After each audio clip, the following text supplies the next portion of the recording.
Talking Football on WTNS with Steve Corries and Casey Claxon. Welcome to Talkin' Football here on WTNS. I'm Casey Claxon. It is week one of the high school football season. Talkin' Football is being brought to you by Coshocton Regional Medical Center, your local healthcare team supporting local athletics. Coshocton Regional Medical Center, where care matters most. Week one of the high school football season features the Ridgewood Generals traveling to Stewart Field to take on the Coshocton Redskins. Our very own Steve Corries is standing by with the head coach of the Generals, John Slusser. My guest on Talking Football is John Slusser, the head coach of the Ridgewood Generals, entering his 18th year as head coach, 30 years total altogether coaching football at Ridgewood. And Coach, I guess first thing I want to talk to you a little bit about is Let's just go back. The last 4 years, it's I got looking at it. It looks like 44 wins or somewhere in that area, which is averaging better than 10 or 11 wins this season. And a new era starting. So, kind of talk about that if you would. A lot of people have asked me that, and I'll take it one step further because I hate to get into just the one group all the time. The past 9 years, we've had that one season where we were 7-3. The other 8 years have all been 9-1 or 10-0. So it was more than just that one group, although it seems like it's recent. It's actually been a 9-year run. It's been a pretty good one. It's different this year. There's no doubt about it. We had our first senior meeting, and Coach Cabot asked the kids, I think we have 20 seniors, and he asked the seniors, he said, how many of you started last year? And 7 of them raised their hand. He said, now let me ask you, how many of you started both ways last year? And not a kid raised their hand. So it's definitely new. It's definitely different. Some other guys' time to shine. That's a good thing about having a program. It's supposed to be more than just 1 year, and you're supposed to be able to keep it going, not just when you have good people. So this is a test for all of us. And I've told the kids that. It's a test to them. They got to try to hold the fort down and keep Ridgewood football going. So we'll see how it goes. Well, that brings me to the next question I really was interested in. And from an outsider just looking in, you've had probably a lot of the same things in every year because of the people you've had. A different group of kids this year. Has it been a little different in practice this year because of the teaching aspect, or have they been able to, pick up from the beginning and just keep the thing rolling? I haven't noticed a big drop-off in our ability to learn and our kids' intensity or adaptability, I guess is the word. We're pretty much the same machine that we've been. We just got some different parts, It may not run quite as smooth as the last engine did, but it'll still get us to point A to point B, right? Like you said, it's been different, but the kids are still Ridgewood kids. I've told anybody who'll listen to this, I've been so blessed to be here. We have such good kids, such good families. Anybody that's been here on Friday nights, it's a great place. We got a great luxury as coaches. We work with the really good kids, and I'm thankful for that. And this group's got really good kids. Maybe not quite as athletic as the groups before them, but they're still great kids. All right, let's talk a little bit about your preseason schedule. I know you had a couple scrimmages. Did you get accomplished pretty much what you wanted to see? Yeah, we did. We had a really good first scrimmage up in Cleveland the first week with 3 different teams, give us 3 different looks. Last week in our preview, the Zanesville one was a little bit sloppy. We didn't play like I thought we should that second week. I didn't see the improvement from week 1 to week 2 like I thought we would. We turned the ball over a good bit. We still had, of course, that's the first night you're really running personnel in and out. And we had to take 2 timeouts in the first half because we didn't have the right personnel on the field. People usually blame that on coaching.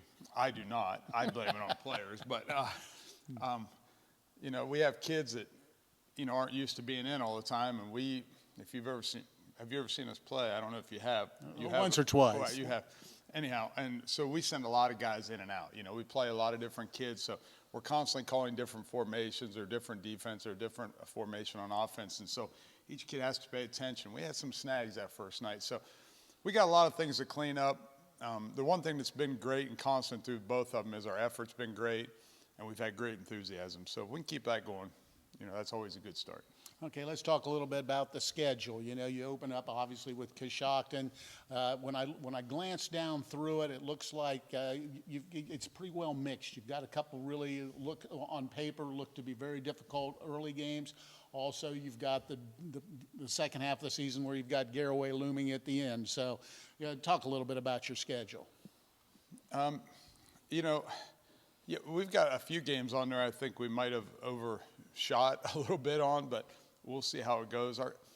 Our kids, once again, they usually step up to each challenge we give them, so hopefully they do. Our schedule is very demanding. You know, I really haven't looked. You always look at Garraway at the end because it's such a big game for us and such a big rivalry, but we're really going to try to win each week, and more so this year maybe than in the past, because I don't know how good we are. And so we're trying like heck. We spent a lot of the preseason on Coshocton, you know, down belly buck and working on those things and trying to get ready to win one game. And hopefully we can get off on the right foot. And we'll worry about week 2 when we get there with Riverview. Like all teams, everything changes if you get hurt as that schedule goes on. If we stay healthy, I'm thinking we can be competitive in a lot of those games. I don't know what our ceiling is for wins. I don't know what our low point is, but I want to play well that first week. All right, you kind of touched on it. My last question here in this segment would be health of the ball club. Have you gotten through everything thus far pretty healthy, or do you have some nicks and bruises? You know, we're probably as healthy as you can be right now. We lost one kid early on, a sophomore, to a knee injury. Just first day of practice, and we weren't even hitting or anything like that. He just twisted it. Other than that, we haven't had any real major injuries, knock on wood. Like all high school teams, I'm sure if you ask any team you interview this, they would say this. We're fragile as far as injuries go. You know, if we lose 1 or 2 guys, it could make a difference. That's even was true last year, you know. Now, we were able to offset Gabe. We lost, you know, Gabe and Keegan and Joe and a few other guys for a few weeks there. We still were able to keep it rolling. I don't know if we'll have that luxury this year with the people we have. If we start losing people, it could make it really tough on us. All right, that's head coach John Slusser. Good luck this season. Thank you, Coos. I appreciate it. Thanks, Coos. Talkin' Football is brought to you by Coshocton Regional Medical Center, your local healthcare team supporting local athletics. Illnesses and injuries can happen when you least expect it. Coshocton Regional Medical Center's urgent care clinic is open 7 days a week to keep you and your family in the game. Coshocton Regional Medical Center, where care matters most. The Coshocton Redskins open up week 1 at home as they will be facing the Ridgewood Generals. Here's Steve Corries with the head coach of the Redskins, Steve Smith. My second guest on Talking Football is Coach Steve Smith of the Redskins. Coach, I guess first thing I want to know, well, let's rehash a little bit of the last couple years. I believe this is your year number 3 for you as a head coach. First 2 years you've been in the playoffs. Does that help build the program as you move forward?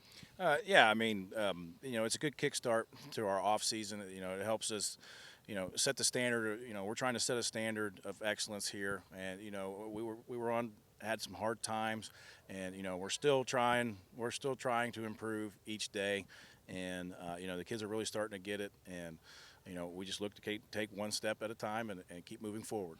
All right. Now, one thing we were talking a little bit before we went on the air here this afternoon, and one of the things that I find interesting is, you know, when you really look back the past season, you know, you lost a ton of skilled kids plus a good bit of your offensive line, but it seems like things have, you know, you've done a good job of building heading into the season. Yeah, you know, I mean, that's the stage. This is year 3 of kind of like a 5-year, you know, program build. You know, that's the biggest thing. You know, when I first took the job, I wanted to keep our younger guys together, playing at the younger levels, just so they can gel and they can get reps and have success against that competition. So, you know, this is our first group where we've had to put them in there where they've had to wait their turn, but successful programs, people have to wait their turn to go play. So that's what we're trying to get back to. All right, let's talk a little bit about the preseason, the scrimmages, et cetera, et cetera. Are you happy? Were there the usual hiccups that you expected to see? Just kind of thumbnail it for us. You know, without question. You know, the whole camp, this whole camp's been about focusing on ourselves. You know, we wanted to run our stuff and not worry about what our scrimmages were running and all this other stuff. I thought the first scrimmage went very well. The second scrimmage, I felt that Malvern's a good football team. We wanted to play a good football team that second scrimmage to see what we truly needed to work on. And, they exposed some things that we needed to fix. So they both were good scrimmages. Okay, let's talk a little bit about the league in general for this year. Obviously, Meadowbrook's lost a lot of people. From what I remember, West Muskingum will have some people back, and you always have to be. Some of the other guys, you got to know where they're at. So, what's your opinion of the league? Especially on the small side, I really believe that the small side's wide open. We lost 15 seniors. Meadowbrook lost 16 or 17 seniors. I think West is going to surprise some people. They have some athletes that are pretty special. So I expect them to be there too. But, Crooksville's got the new facility coming in. They've got some excitement. New Lex is bringing in a bunch of new people. So I really do think it's wide open. It's whoever has momentum going into the second or third week of that small school side. All right, last question on this program that I like to talk a little bit about is the health of the ball club. I know you've gone through 2-a-days. It's been 3 weeks of practice. You get a lot of bumps and bruises. Going into the ball game here this weekend, how do you feel about your club health-wise? As we discussed, the scrimmages, I wanted to sub as much as possible to keep us fresh. So as of right now, we're completely healthy, and we're going to put our best foot forward and try to win some football games. Well, I know we're looking forward to doing your games this coming season. So good luck on the campaign. Thank you, Coos. All right. Thanks again, Coos. Talking football here on WTNS is brought to you all season long by Coshocton Regional Medical Center, your local healthcare team supporting local athletics. Coshocton Regional Medical Center, where care matters most. So join us on Friday night. We'll have our pregame show starting at 6:45, the kickoff and play-by-play at 7 o'clock. From Stewart Field, as Steve Corries and Chris Wallace will have all the action on FM 99.3 WTNS. And we will once again stream the game live on our WTNS YouTube channel. So check out our website, My WTNS Radio, or look us up on Facebook to find the link for the game on Friday night. The Riverview Black Bears will also be opening up the season on Friday night. They'll be traveling to Morgan to take on the Raiders. Good luck to first-year head coach Tom Lasecki and his Black Bears on Friday night down in Morgan. This is Talkin' Football here on WTNS, brought to you by Coshocton Regional Medical Center, your local healthcare team supporting local athletics. Coshocton Regional Medical Center, where care matters most. Talking Football is a production of WTNS Sports and Claxon Communications.